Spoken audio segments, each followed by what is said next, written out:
அனைவருக்கும் அருள் சரவணின் அன்பு வணக்கங்கள். ஒரு அழகான கதை ரவீந்திரநாத் தாகூர் அவர்கள் எழுதிய இந்த கதையை உங்ககிட்ட பகிர்ந்துக்கணுன்ட்டு இந்த கதையில் தொடங்குறார். ஜென்ம ஜென்மமாய் கடவுளை தேடிக்கொண்டிருந்தேன் நான். எப்போதோ ஒரு முறை அரிதாக தொலைதூரத்தில் ஏதோ ஒரு நட்சத்திரத்தில் ஒளிக்கீற்றலாய் அவரை கண்டிருக்கின்றேன். விரைந்து போய் அங்கு அவரை காண்பதற்குள் அவர் வேறொரு இடம் மாறிப்போய் விட்டார். மீண்டும் ஒரு முறை மிக தொலைவில் மிக தொலைவில் இருந்து வேறொரு நட்சத்திரம் அவரை பார்த்தேன். அங்கு போய் சேருவதற்குள் அதுவும் தொலைந்து விட்டது.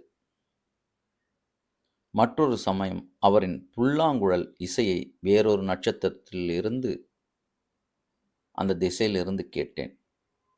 கடவுள் என் இலக்கிலிருந்து கடந்து கடந்து போய் கொண்டிருந்தார். நட்சத்திர மண்டலங்களை கூட சர்வசாதாரணமாக அவ்வப்போது தாண்டி கொண்டிருந்தார். நான் விடவில்லை, தொடர்ந்தேன். இன்றில்லாவிட்டாலும் என்றாவது ஒரு நாள் நான் அவரை கண்டு பிடிப்பது நிச்சயம். கடைசியில் ஒரு நாள் ஒரு தொலைதூர நட்சத்திரம் குவியல், அவைகளுக்கு இடையில் ஒரு அழகிய வீட்டினை கண்டேன். கொள்ளை அழகு. வெளியில் ஒரு பெயர் பலகை இருந்தது. அதில் இது கடவுளின் வீடு என்று எழுதப்பட்டிருந்தது. எனக்கு சந்தோஷம் பிடிபடவில்லை. என் தேடல்களுக்கெல்லாம் ஓர் அர்த்தம் இல்லாமல் போகவில்லை. என் முயற்சி வீணான ஒன்றல்ல. நான் கண்டுகொண்டேன் கடவுளை. 2 படிதான். கதவை தட்ட வேண்டியதுதான். அவர் திறக்கப் போகிறார். இன்றைய உலகின் கடவுளை கண்ட ஒரே மனிதன் நானாகத்தான் இருக்கப் போகின்றேன். கதவை தட்டப் போகின்றேன். அவர் திறக்கப் போகிறார். நான் கடவுளை நேருக்கு நேராக காணப்போகிறேன். எத்தனை பாக்கியசாலி நான்! சரி, பிறகென்ன? கடவுளை கண்ட பிறகு என்ன செய்வது? அவரிடம் என்ன பேசுவது? அவர் என்னிடம் என்ன பேசக்கூடும்? கதவை தட்ட தயங்கினேன். தவிர விடை கிடைத்து விடப் போவதால் தேடல் இனி தொடர வேண்டியது தேவையில்லை. நானாகிய தேடலுக்கு முற்றுப்புள்ளி வைத்துவிட வேண்டியதுதான். முடிந்து விட வேண்டியதுதான். இனி என் பயணம் தொடர வேண்டிய நியாயம் எதுவுமே இல்லை. பயத்தில் செயலிழந்து விட்டேன்.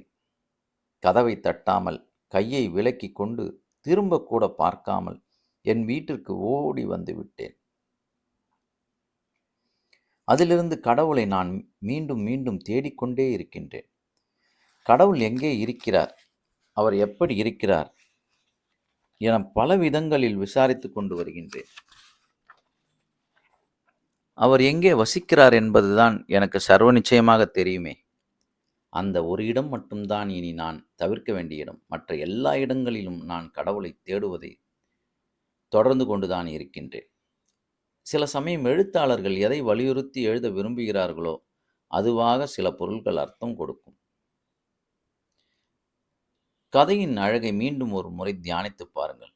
நீங்களும் கடவுளை காண நேர்ந்தால் அவரிடம் என்ன பேசுவீர்கள் என்று ஒரு கணம் யோசித்து பாருங்கள்.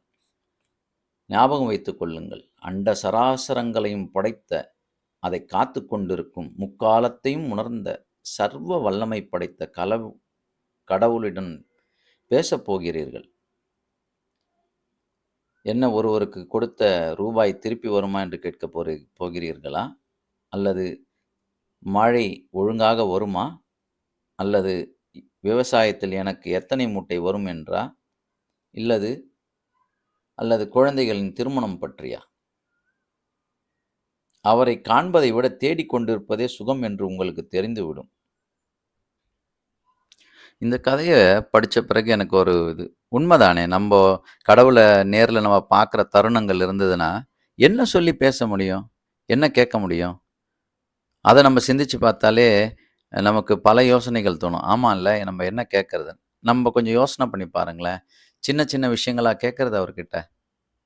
இப்போ இந்த கதை ஒரு பெரிதும் ஒரு ஒரு உள்ளுக்குள்ளே ஒரு கேள்வி எழுப்பியது. அதனால தான் இதை உங்ககிட்ட பகிர்ந்துக்கலான்னு பகிர்ந்துக்கினேன்.